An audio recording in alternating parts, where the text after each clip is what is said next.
What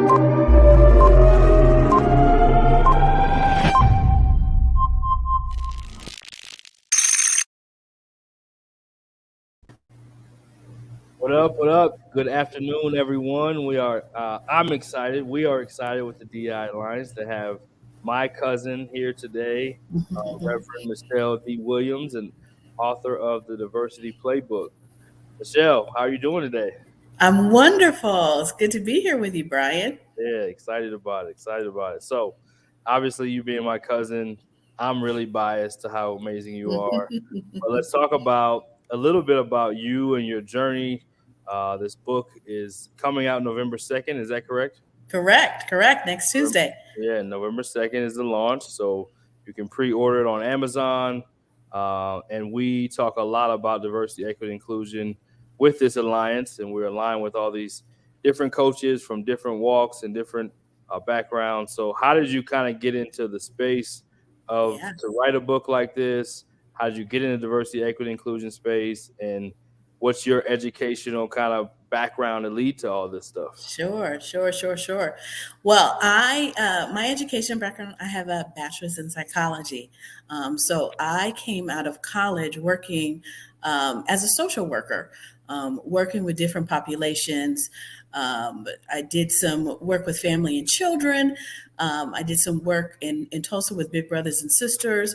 And I just started seeing the disparities, the poverty disparities, and how those disparities kind of go along racial lines. And I thought, what's going on here?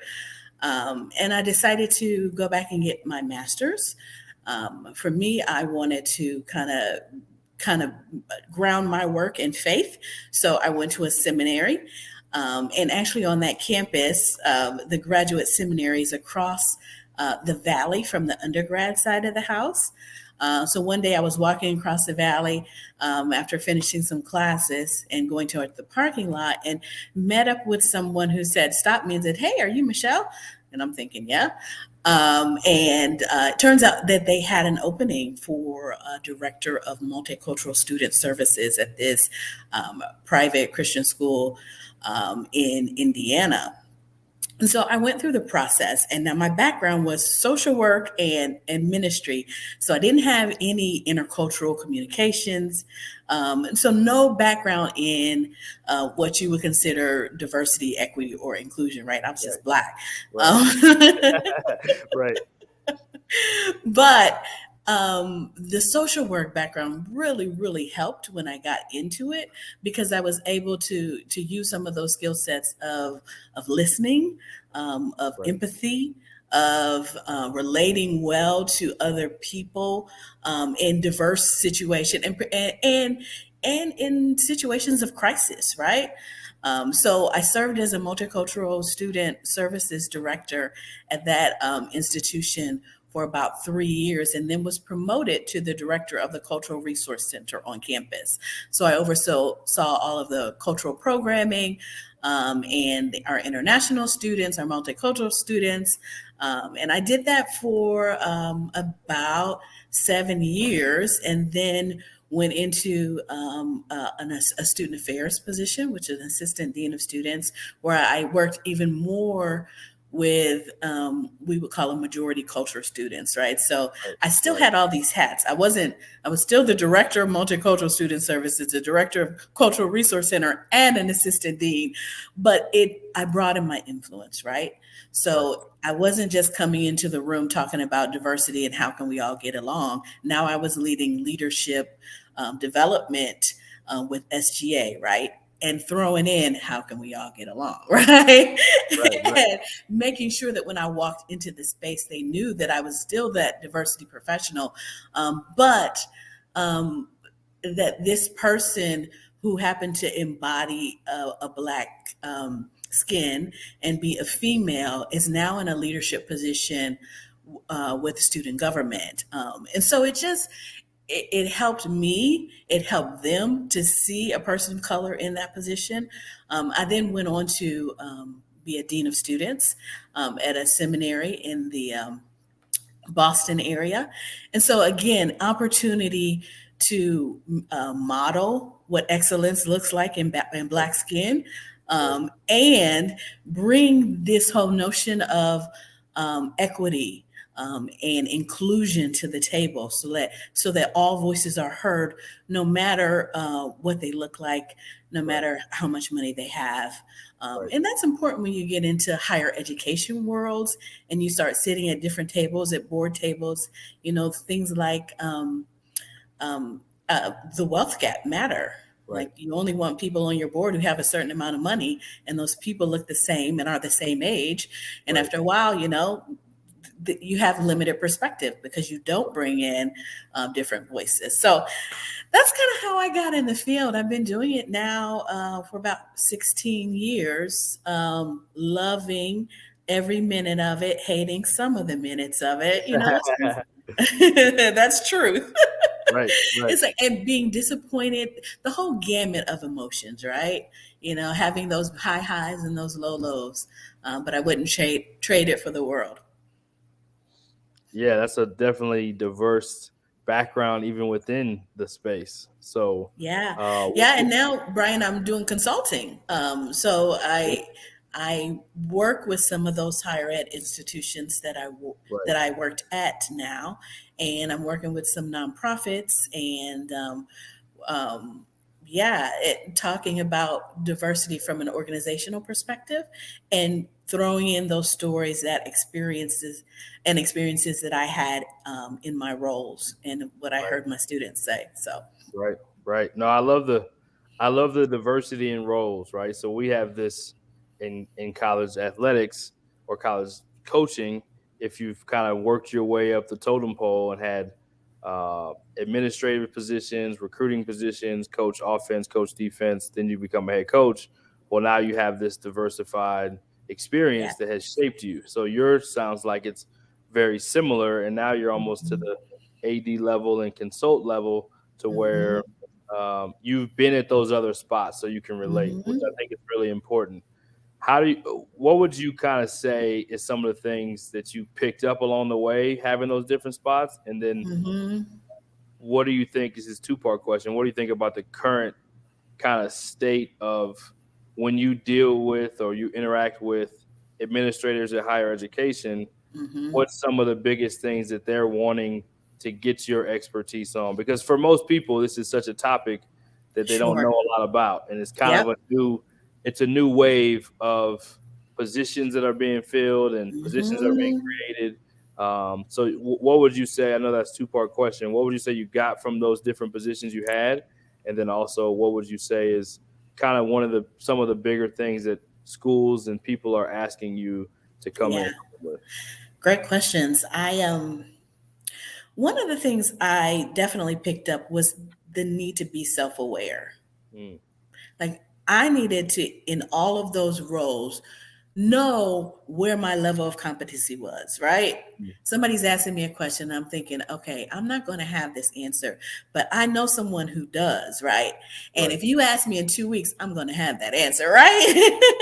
So, figuring out how I where I stood in the moment, how self aware I was. Like, am I comfortable in my own skin? Right. And where are my knowledge gaps? Like, where are those spaces where I need to refer out to someone? And to this day, I'm still asking those questions. Like, where are my knowledge gaps? Right. Because the last thing you want to do is walk to a space where somebody's paying you to be the subject matter expert, right? Right. Right. Right. And you don't have the answers. But I think some of the most humanizing moments of my life have been to recognize that in that moment I don't have the answer, but I know who does, right? And Right. so being able to say, you know what, let me get back with you. And while I'm getting back with you, that person down the street really wrote a book on this. So, making sure I have resources Right. in my back pocket because I don't know everything. When I'm Right. asked a question that stumps me, that's been huge. So being self-aware. Um, the second thing I would say to your what I've learned along the way is I need other people. Like I've got to have. It goes back to the self-aware and being able to refer people and resources. I've got to Right, have a network of folks to be able to support me. Number one, support me right, in this role. Number two, be able to call on them when I don't know the answers, right? right. So, the community is huge. That having that support network and being self-aware, I think those are two of the big ones. So, for the second part of your question, in terms Yeah, of consulting, now, I I would say I use those two things that I learn in the consulting space for sure.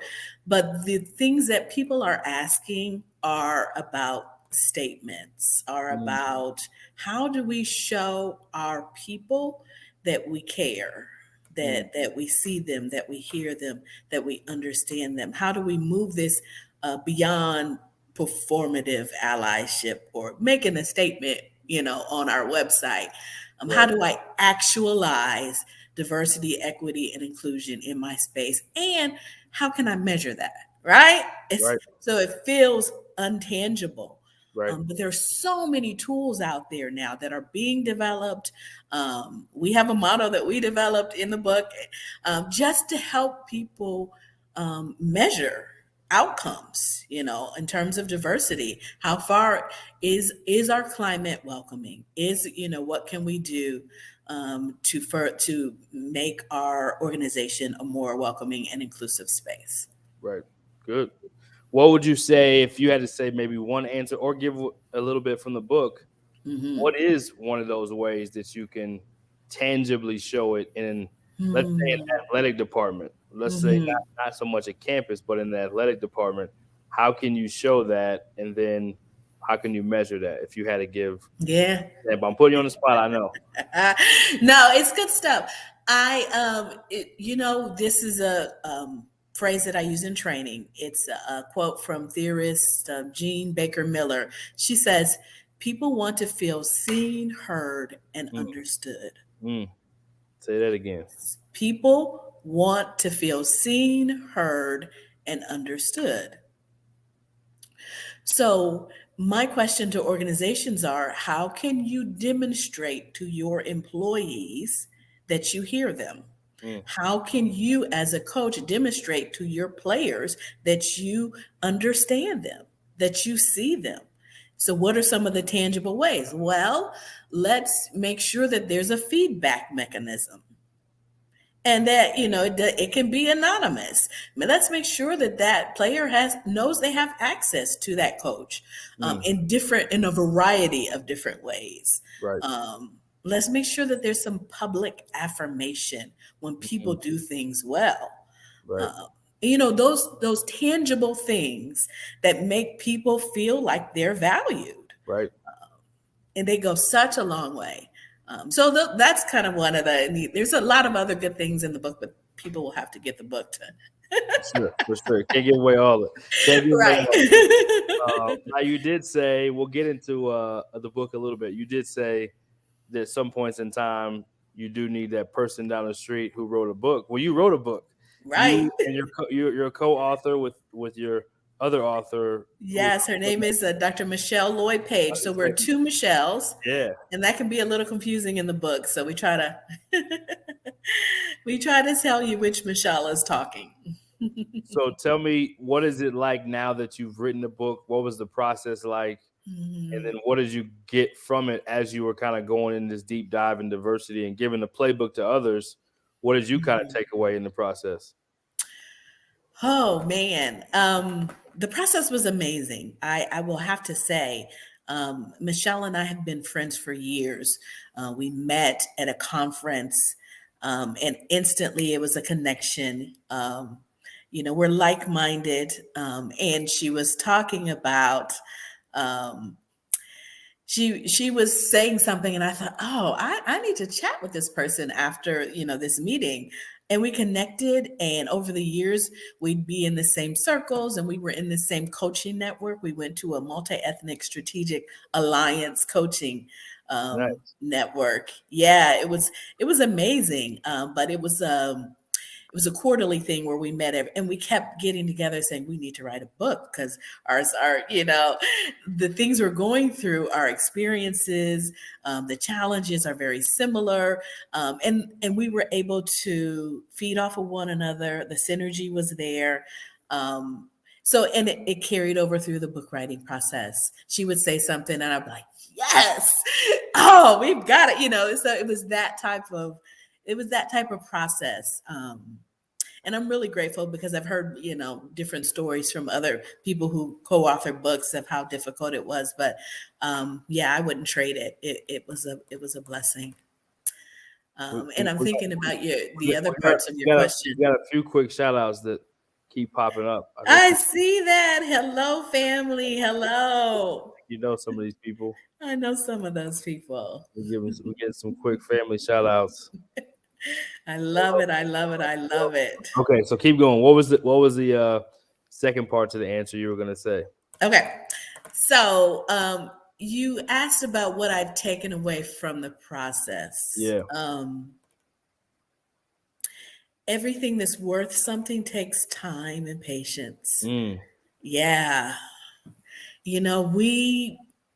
This has been a process of about 3 years in writing this book. And we thought when we were done writing it, it was over, but you learn something about the publishing world and you learn through your rejections, right? It was like a rejection note. I'm thinking, what? And the process it takes to have the courage to get back out there and submit another manuscript to another publisher. right. Um, and then finding a publisher who starts critiquing your work and you're thinking, wait a minute, you don't know anything about diversity, equity, inclusion, right? Right. Right. But they know publishing, right? So that humility that comes with sucking it up, and at the end thinking, man, they were right. This is a much better book now because of the critique and hearing the constructive feedback. So yeah, all of that. It's been such a learning experience, and it's taken much longer than we anticipate. But Tuesday's coming, right? Tuesday's coming. Tuesday's coming. So again, people can get the book. I got the book on Amazon. I think I got it before you did, if I'm not mistaken. You did. I don't want to talk about that. I've gotten a couple. Our whole Diversity, Equity, and Inclusion Alliance team all has books that have been. Yay! So yeah, we got everybody books. So we'll be reading and getting the playbook ourselves, so we can good to promote more good and connect to more positive solutions for diversity in our workplaces. So what's if you had to pick two nuggets from the book that you would want people to share before they actually buy the book themselves, what would they be? We got another shout out from our cousin Robin. What's up, cuz? Robin is my stylist. We have to thank her today and for the rest of the book tour. I love it. That's a fitting role for her. I can see. Yeah, she's amazing. She's amazing. She does great work for anyone who is looking for a stylist. Yes. Gosh, takeaways. I feel like with the aftermath of the killing of George Floyd and just these two pandemics that we're living in, right? We're living through the pandemic of COVID, and then this highlight on the racial disparities that have come along with that. It's time for people to take these things seriously. And this book gives you concrete nuggets and answers. I read a lot.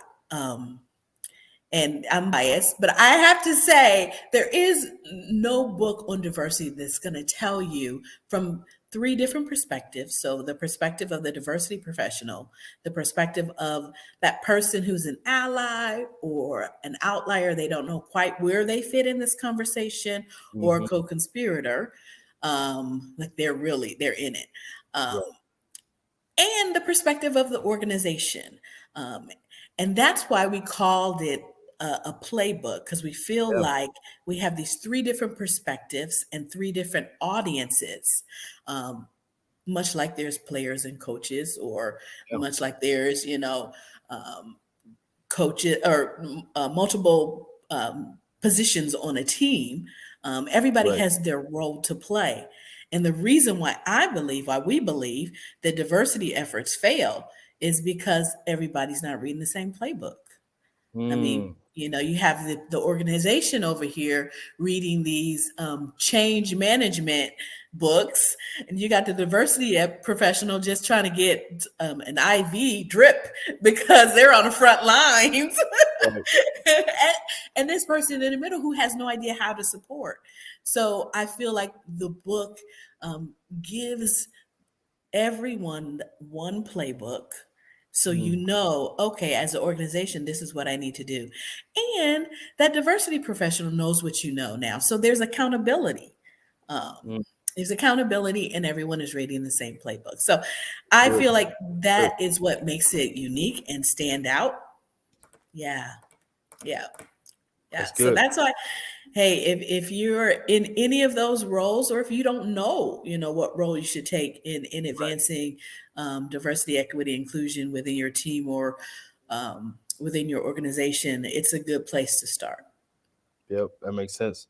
So the Hmm. playbook gives, if I'm not mistaken, kind of like suggestions and guidelines to Hmm. basically kind of steer you in this unknown place for most people when it comes to how to deal with it in their workplace.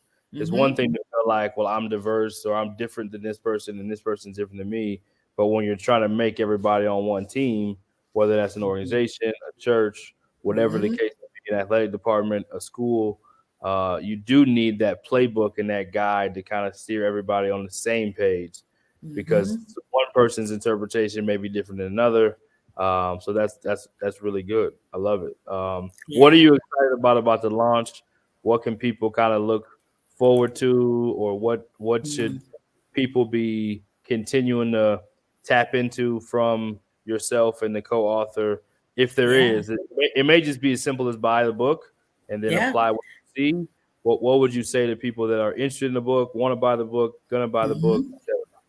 Yeah.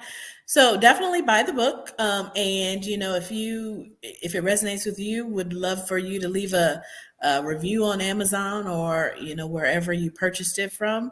But also there are conversation starters in the book.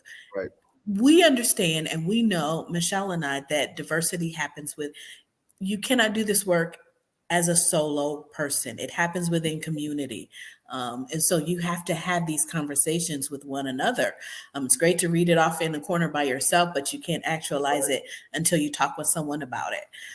So we are developing a manual for right, groups, to like, let's do a Bible study about this. It is intentionally Christian, but there are some crossovers that we know that are applicable for secular audiences.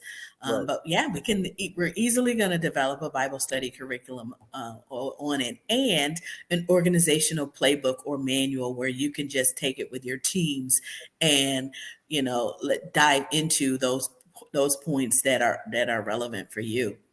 Yeah, This so along with the manuals, we're also already have established a glow retreat. It's called Good Looking Out, and it's specifically for um, diversity professionals, and diversity professionals in a loose sense, right? You don't have to have right, diversity in your name to be a diversity right, professional. But those who are on the front lines doing the work, we have a retreat in May, where we're going to dive into, these are some from our experiences.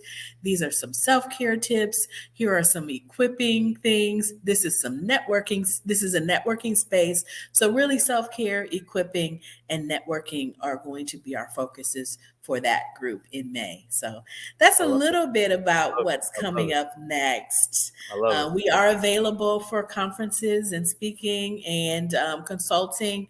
Our heart is to help people reach their diversity goals. Yeah. We want organizations to succeed because when organizations succeed, people succeed, and people are what matters. In Amen. this work, it's about people. No doubt. So we're not done yet, but how do Yeah, people get in touch with you, or how do people find you? I don't want to give away something that I'm not supposed to, but what's the best way for them to kind of tap into you or to your co-author? sure. www.diversity/playbook.com. So it's not a slash, it's a dash. So it's So www. www.diversity-playbook.com. Playbook. Gonna make this easy for them. You tell me if this is correct. Pulling at the bottom. Is that correct? That's it. All right. So you have the That is it. information there at the bottom. We're kind of getting near the close. I have one more kind of semi-serious question, and then we'll get to the fun, silly question. Uh, so you mentioned earlier kind of about the concept of board members and people that may be of the same class, the Mm-hmm. same background, probably same race, not very diverse group, but a lot of times, and we find this in athletics a lot, those people often can be the decision makers at the top. Absolutely. And so I guess two-part question. Mm-hmm. Um, what would you suggest to those that are not at that level but know that they need to be hired by the people that are at that level? And then what would you suggest to those that are at that level that Mm-hmm. are so maybe used to, we hire what we're familiar with, we hire what we're comfortable with.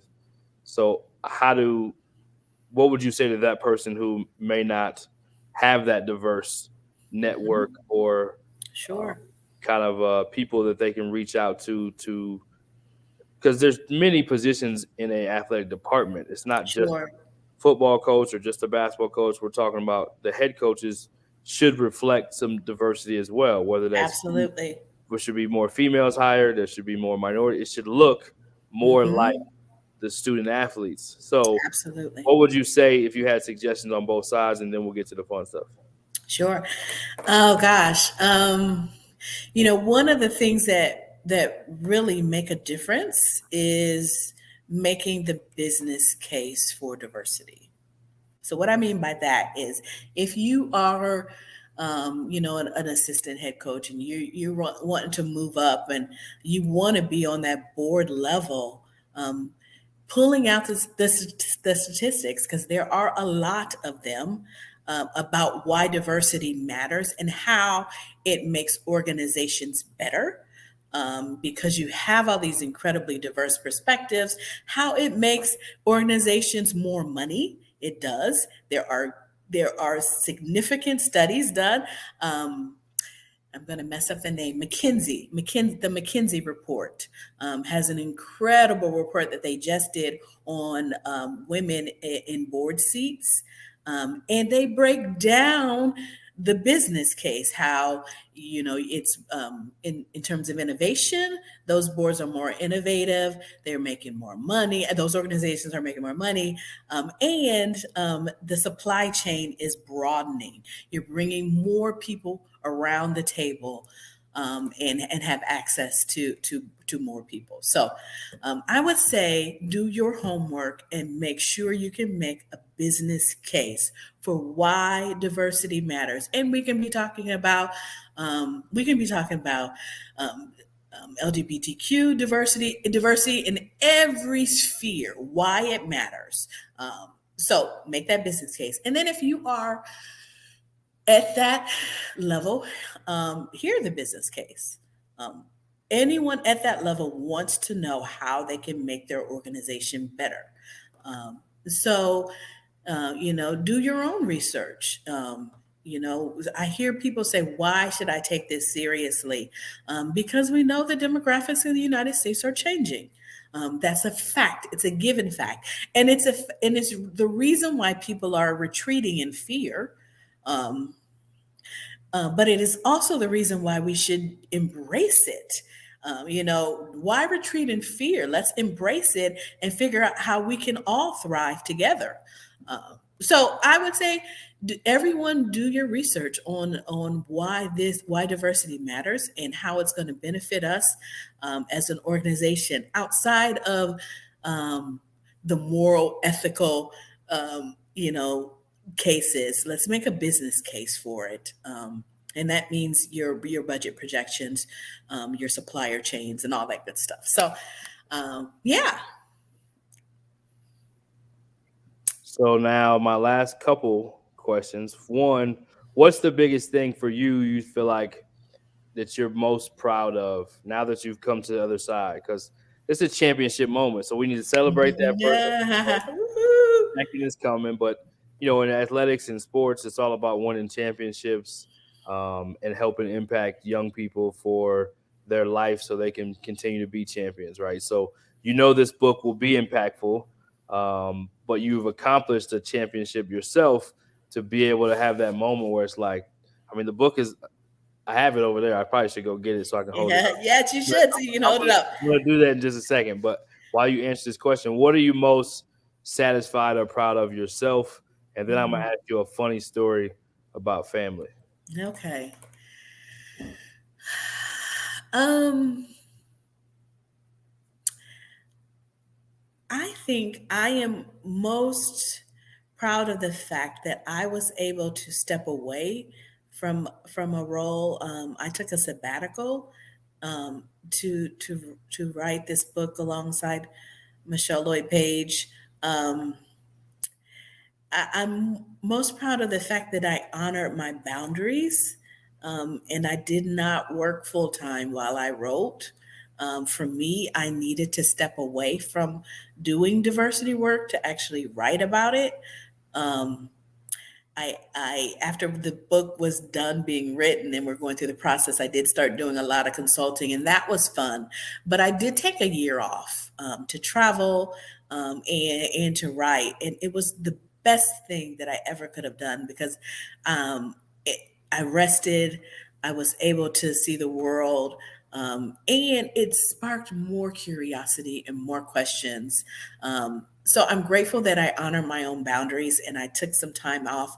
Um, yeah, that's the one thing I'm grateful for, in the process, and just having an amazing co-author, and being able to do this labor of love with her.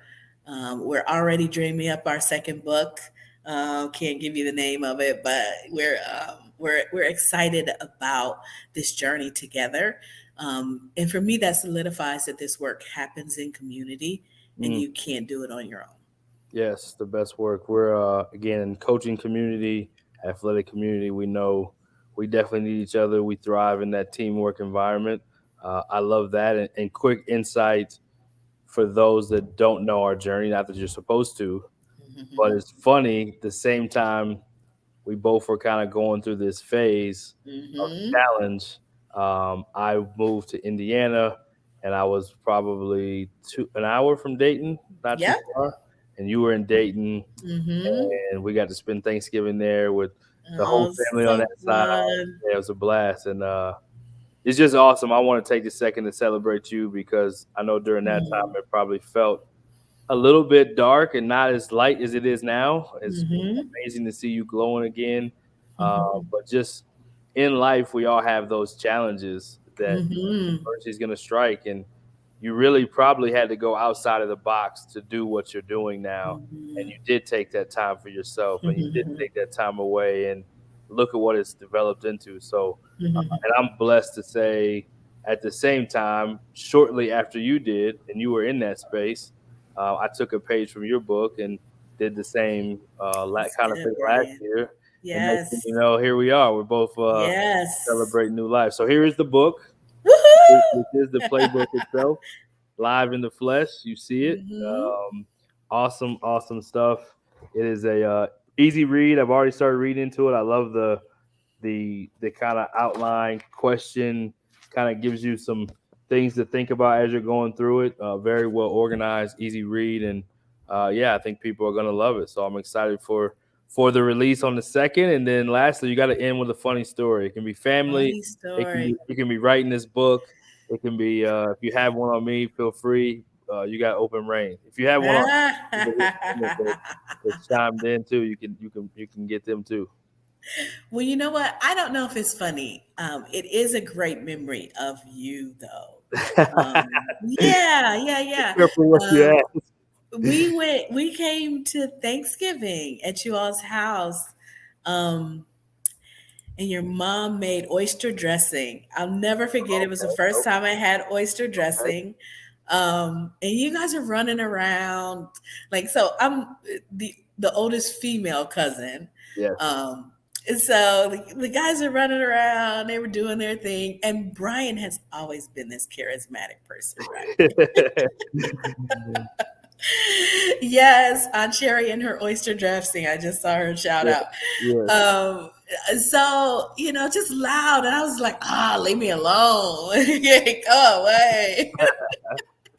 But your dad came out, and I have a picture of he was doing something. He was like, he's messing with you. I was like, yes. So he grabbed you and put him on Yeah, his, that sounds put you right. on his shoulder, That sounds right. and start tickling you or something like that. I mean, it was just one of those great memories of family being together. And I thought, I can always count on my Uncle Kirby to have my back. Yeah, yeah. I'm glad he was tickling. I don't know if I remember that part. I remember more spankings than tickling. Well, you know what? I don't think he was tickling you. I think it was just one of those. He had you up here, and he was kind of. You're He like, was coming to the, let he me was coming know. he was coming to the rescue. Yeah. Yeah. Yes. Well, Yeah. so happy. Thanks for joining us today. Again, you can get the book on Amazon. You can go to Mhm. the website. It's at the bottom scroll. Um, if you're on Twitter, you can follow Michelle. We have the Twitter in the title here, and you can find this on YouTube as well. We'll also be on Spotify and Apple Music here pretty soon. So you'll get that release probably in the next Yes. couple weeks. So you can replay this and share it. And yeah, we got a couple more shout outs because Woohoo. Hi, family. so yeah, any last words for you as we close, and then we'll You close it know out. what? I'm just really ditto. I'm proud of you, cousin. Keep up the good work. Thank you. DEI is not an easy space to be in, but the coaching space, and you're learning the DEI stuff, and I'm sure you guys are gonna thrive because I know you, and whatever you put your hands to succeeds. Thank you. Thank you very much. We are honored to have an expert here today, an author. We do have the book, so we will be putting the playbook in play, and we'll be sharing it with as many people as we can. And keep up the great work. It's not easy work, but it's needed work. And I love the quote you Needed said work. earlier. Yes, People want to feel seen, heard, and understood. So and if understood. you don't get anything else from this, understand how important that is. So love you, Yeah. cuz. Love you Excited too. for our launch on the 2nd. All right. Thank you so much. Okay.